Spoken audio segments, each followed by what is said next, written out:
Hello and welcome. If you picked the last card in the pile, I see other people as they are right now. This is your timeless "What do I need to know about love right now" reading.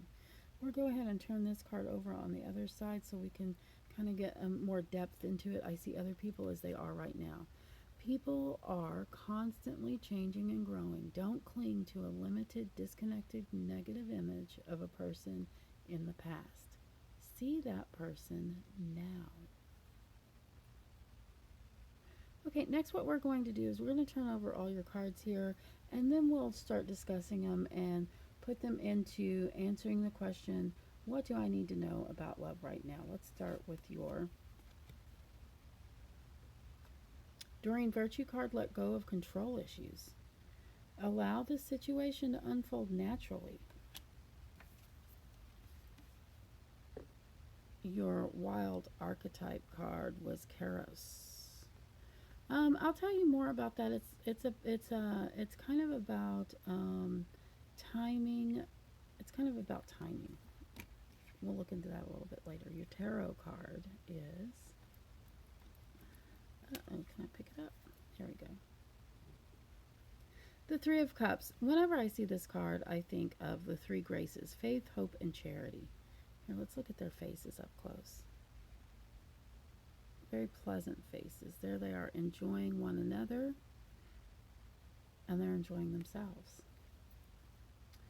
Your Moon card. Don't get too scared when you see this. It says nothing will come of this situation. Void, of course, Moon.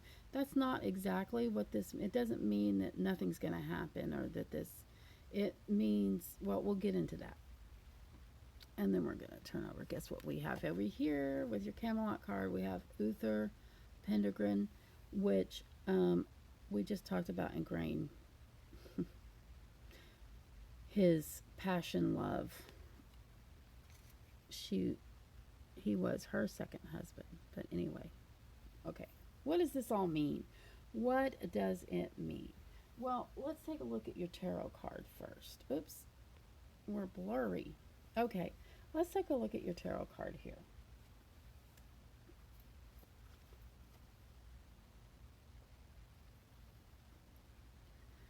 The Three Graces. What is going on in this picture? This is basically a celebration, but it's a celebration of a problem that has ended. It's a celebration of something that you've overcome, something that you've come through.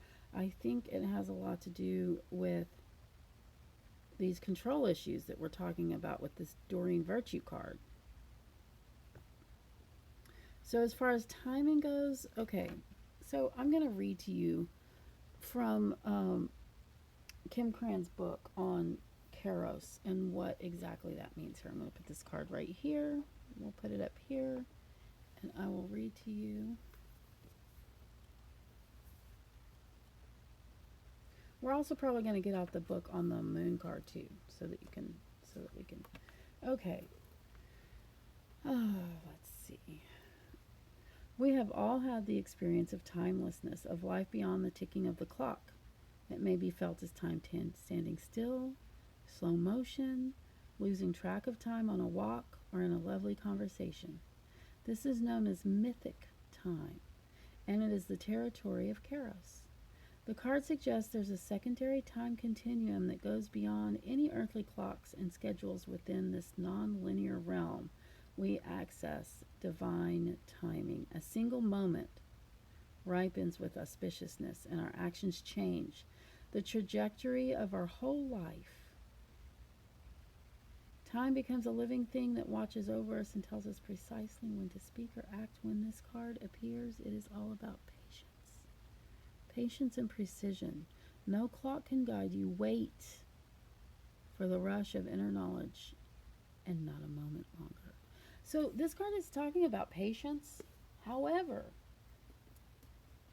this is not a patience of waiting around and waiting for things to happen.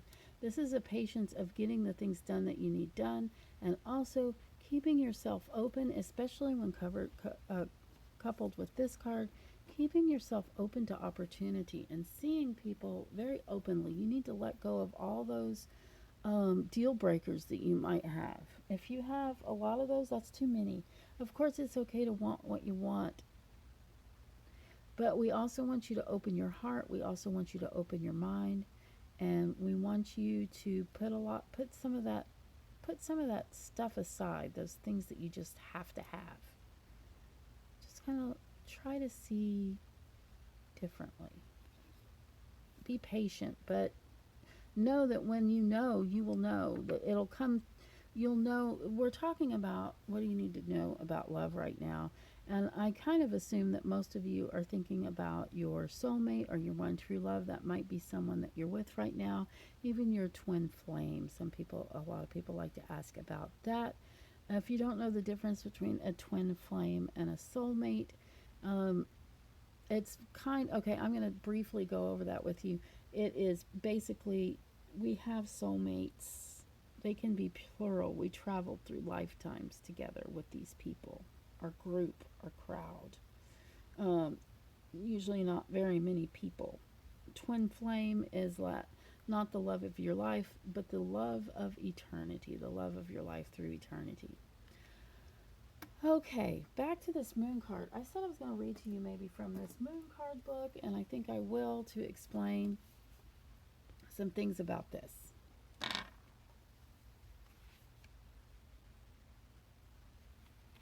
I want it to be focused. There, that's better. Okay. It's a sign of nothing to worry about, but here's how it goes. It could be, it may or may not be in good news, depending on what you're asking. For example, if you're worried about something like your one true love, this card being taken as a sign there's nothing to worry about. However, if you're asking about a new project, including a new relationship, it's a sign to adjust your expectations or change things so you get a different outcome. This again is talking about those issues, those things, those deal breakers. You haven't been seeing your one true love because you have too many blocks. Those blocks come in the form of your what you expect, your expectations sometimes. Okay, so we want you to know that you're going to be really happy once you get through this. Once you open your eyes and open your mind, you will get this passion. He's passionate, this person. He's passionate, he's powerful. He is the father of King Arthur, and he did that kind of, it's not a nice story. So Igraine, his wife, was married when he met her to the Duke of Cornwall. And she loved the Duke, even though it was an arranged marriage. It was something, that she was accepting of, and she loved him in her own way, and the Duke loved her. But then here comes Uther, and he is so besotted that he gets Merlin to make him look like Uther so he can sleep with Igraine, and that's where Arthur came from, King Arthur. They end up getting married later. Igraine was really into Uther when she saw him too.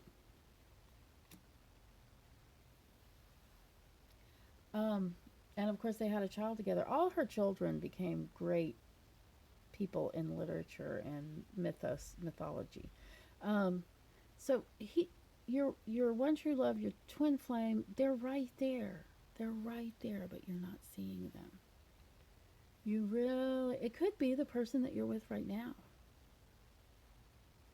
So you really need to start looking at things a little bit differently. You need to not lower your expectations, but change your expectations. Or try not to have as many. See people as they are right now. Let the past go. And I know that might have been a disappointing reading. I think a lot of the readings were today because that's the way love goes, right? That's the way. That's the way. That's the way love goes. Thank you for being here. I hope this was helpful, even if it wasn't exciting, even if I didn't say, oh, your one true love is coming tomorrow. I'm actually saying that he might already be there. They might already be there. So, Open your eyes, open your heart. Feel that joy. Look up that scripture. It's in Corinthians. What is it? I think I wrote it down somewhere. I don't remember. Uh, Faith, hope, and charity. Thank you for being here. I hope you enjoyed this timeless love reading. I hope I was able to splice it together so that it all makes sense. And do come and see your daily readings on my YouTube channel. Thank you so much for being here. Love you guys. Bye.